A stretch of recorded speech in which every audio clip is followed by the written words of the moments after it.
Hey guys, Rascal here with Workbench Chat number 5. Alright, now what all's on the bench today is Bud 90. Figured I'd let y'all know for my YouTube viewers that the screw that's supposed to hold all this together broke here last week actually. I was doing kind of a nighttime trail run thing in the ditching at my driveway and I busted it. But I've been looking and thinking to upgrade this knuckle to aluminum and what it would cost to do that, and then talking about then upgrading the steering links from this plastic rod with metal eyelet to a metal link, which I would love to do. Would be far too expensive for just to waste time on that, and it don't solve this problem or the fact that I'm not super crazy about these axles. So that's where we're at on that. And like I said, for cost effective, for what would need to be done for that, I'm not ready to dump that much cash into just one project at this moment. Plus two, those knuckles are hard to find. Just the replacement knuckles are hard to find. The upgraded knuckles, impossible. Okay. Let y'all look under the skirt. I have completely rebuilt this rear end because when I blew up the umbrella gear, well, the umbrella gear here, when I blew it up, I also stripped out the input gear, the input bevel gear up there. So, now all this one's been rebuilt with the two that I used to make one good one, so I got one good one in there. So we're running low on replacement parts. Also, that's what I was saying to y'all about that, and I'm gonna let y'all know what all's the plan is for the final run.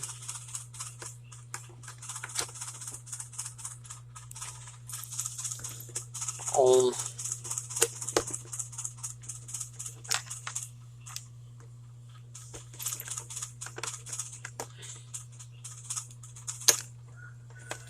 getting these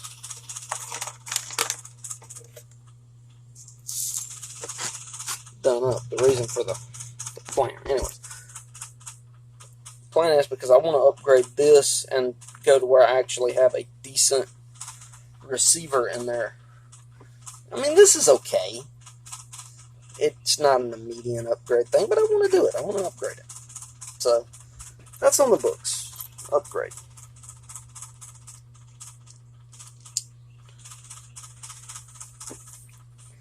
But that's the updates on this pile. Now, give me just a minute. I'm going to get some other things rearranged. Alright, guys. Got the rearranging done. Truck 1, 3, 5, and 6 in order of what I've had, and we're going to do some questions and answers and sort of stuff the best I can. Now let me turn this to where I can, well, hang on guys, I'm gonna do bad and just set this up here, I think.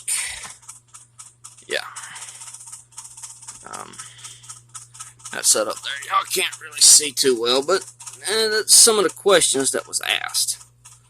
So, I'm going to read them, answer them to the best I can, and then we'll see if we can find some more. Alright. Question 1. What is your favorite terrain to drive on? Well, Magnet, because I say that because So you want to know, that's who asked. My favorite terrain to drive on is, sad to say, all terrain. I love everything. I love driving on mud. I love driving on rocks, tree limbs, stumps, roots, whatever I can run over. I literally love driving on whatever I can find to drive over. Second question, what is your favorite RC to drive? Well,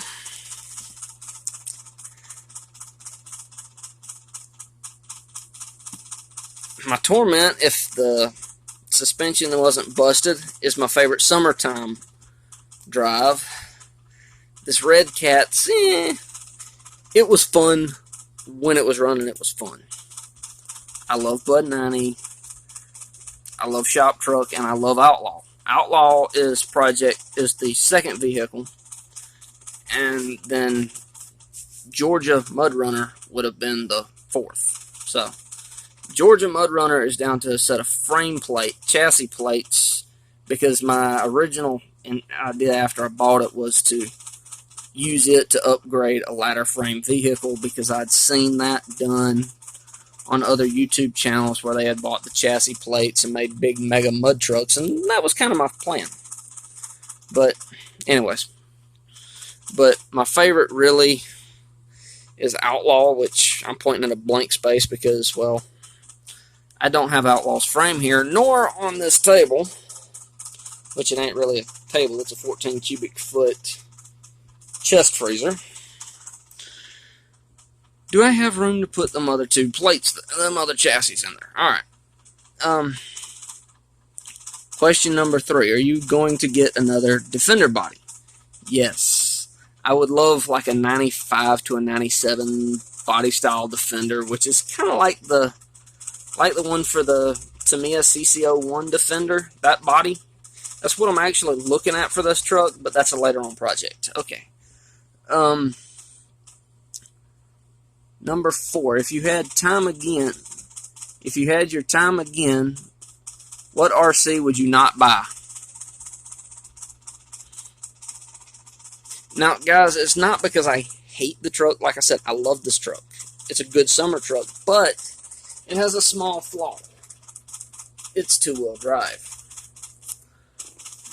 My biggest regret on any RC I own, really and truthfully, was not having the information when I bought them. Like with this Red Cat here, this Red Cat Racing Blackout. That's what this chassis is a Blackout. I wished I had more information on it when I bought it, but Red Cat was kind of this taboo thing. Nobody talked about them. It wasn't as popular then as it is today. If you notice, there's no motor in it. It comes with a 21-turn brushed motor and a 1040 ESC. And it comes with a little, I want to say 10 kilo servo, plastic gear. But that 21 turn motor and the Hobby Wing 1040 ESC both got cooked, if I can dig it out one-handed, by a Dynamite Electronics Speed Pack 1800 mAh or 1.8 volt 7.2 6-cell nickel metal hydride. Well, that and the fact that it was going through a fish pond probably didn't help it none either. The servo is still good, though. The servo that was here is in the parts bin over somewhere else. Alright. Then 5. What has been your worst RC purchase?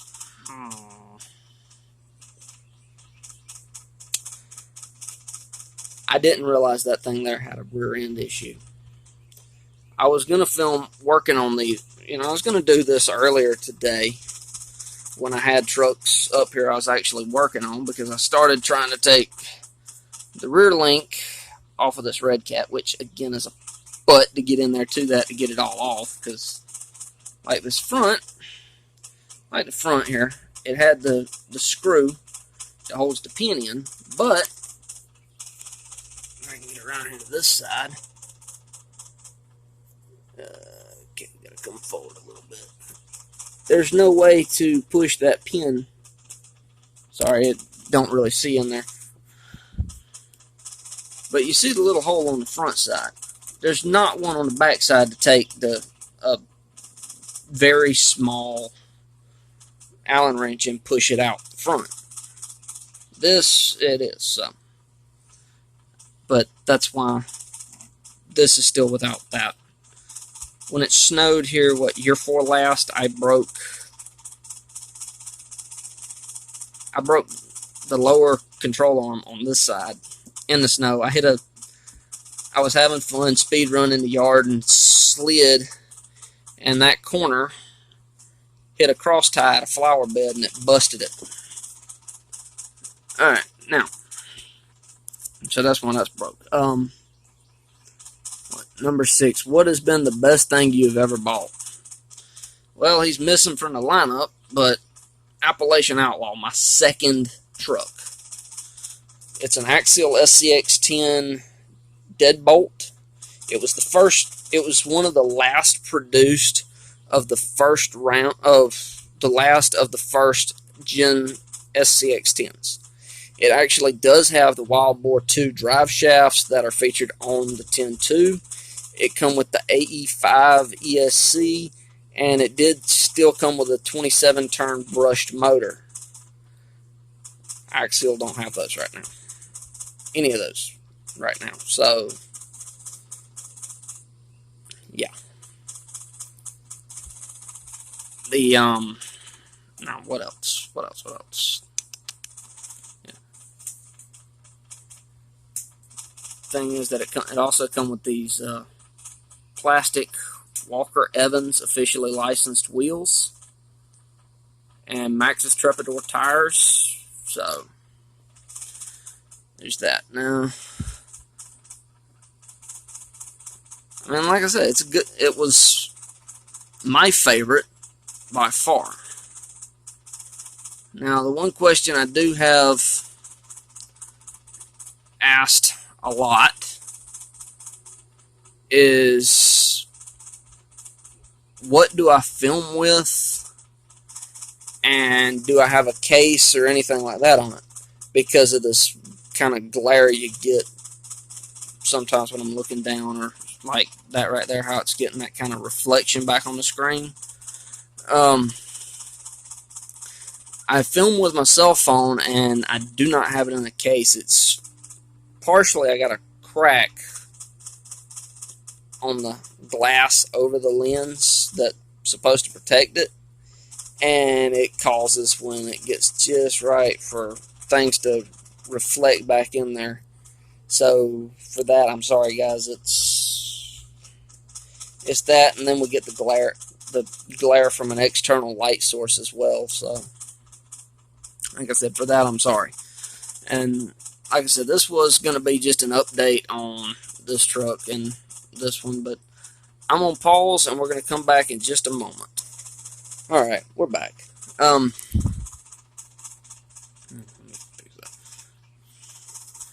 Now, I know we done been all over the place with these things, and this is going on for a little while long, but sorry, guys. Now, this is the update for what the plan is on this truck for right now, to get this one fixed and upgrade the electronics in this one eventually.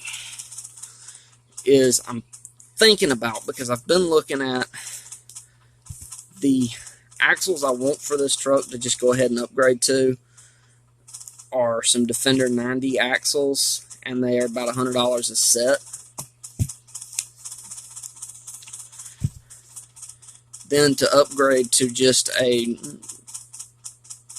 knockoff AX2 style transmission is another $50, and that don't even include a 540 motor, and that's not even beginning to touch on electronics for shop truck.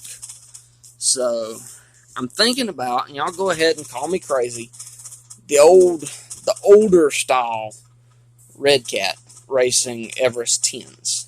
Not the Gen 7, not the Gen 8, but the one that was before the Gen 7. They kind of got like a extended cab 1500 Silverado body on them now. I was thinking on something, buying one of them. More parts for the scrap bin, obviously, but I can take the links from it and replace the uppers, the lower link ends down here, replace the uppers so it's full. It'll still be full 4-link on this truck. I will then be able to put it'll be a 15 kilogram servo. And with the way those axles are, I'd be able to actually put that aluminum servo horn under here. So that would be a plus. Another thing too is I would then be able to take the shocks loose from the inside, move them to the outside. I'd probably keep these shocks for now. I'm not super crazy about them, but they'd work. Another thing is when I get the Defender body for this, I don't want to have to cut these right now. I really don't. If I can get away with it, I won't cut them. But if I have to, I will. Because I put these pins on here out of necessity because finding these square post body mounts is ridiculous for trying to find a Lexan. And plus, too, these down here, they're really in rock slider territory. You don't find too many bodies that sit down this low, which does make it more of a problem. But if I do get to where I need clearance, because using that truck, I can always take the shocks out of the Red Cat, the one I'm going to buy for parts for this truck and that one. Take the shocks and use on here with taking the springs off, and then because I got playing with the ones on my old Red Cat Georgia Mud Runner, they're 100 mil length springs, well, shocks. And the thing is, once you take the outer spring off, they feel like they got an internal spring in them. I don't know, I haven't actually taken it apart. It just feels like, because when I fully compress it, and from what I've watched on YouTube by other videos, is once they're fully compressed, they don't normally want to spring back to half travel. Those, when I fully compress them, they have a little bit of push back to just about halfway of travel, and then I have to pull them the rest of the way out, or and they push back in. So to set them in droop mode, I probably could get away with that on this truck. But the reason for another one is so when I do put the axles in and then upgrade the transmission, because I do have another one of these transmission, well, the larger transmission sitting at the house in the same parts bin as pretty much everything else. The bearings in it, because it was in Georgia Mud Runner, have been soaked. And I mean soaked. So, that'd all be. So all that the bearings from that, I'd be careful. I'd be cautious about. And I don't really feel like trying to rebuild that transmission as well as Outlaws, because too many transmission parts here together. Then we talk about other parts here. I'm thinking, what else are we talking about? Oh yeah. Then, because that Red Cat comes with a knockoff FlySky RX-TX receiver transmitter, that in of itself would be about another $40. That would have to go into. That would be $40 alone going into that truck.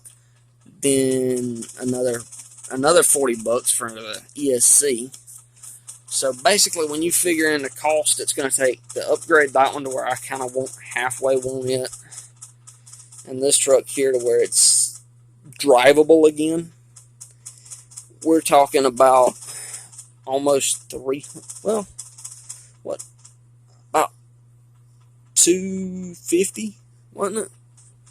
Axle's $100, $50 for that. Motor's another $12. Let's go buy RC 4-wheel drive because it's a sealed can motor. $12 for that, and then another $100 in that one. What's the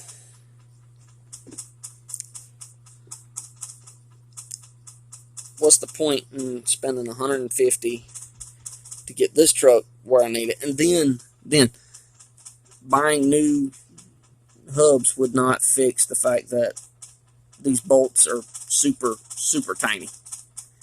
Okay, I'm going to try and see here. Now, if y'all want to know part of why this truck's so hard for me to turn the steering on it, it's a plastic 3-link with about a 20 to 25 kilogram servo up top. Like I said, look at the size of that bolt. If this thing will focus. Might be too close. I think I am. Look at the size of those. See how thick them bolts are? Right, let me get underneath. Y'all see how thick them bolts are?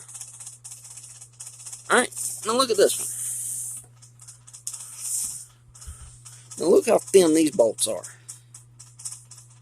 I thought it just come loose, but it actually broke off in there.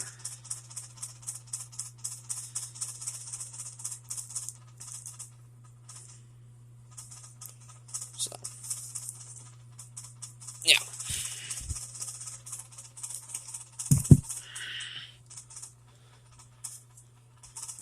Yeah, Bud and Annie, y'all are probably screaming, "Oh no, he's got the double plug." I don't have a Dean's to Tamiya plug, so I'm doing that. Alright. But that's where we're at, guys. Peace. And as always, Magnatfied link down below. Catch y'all later.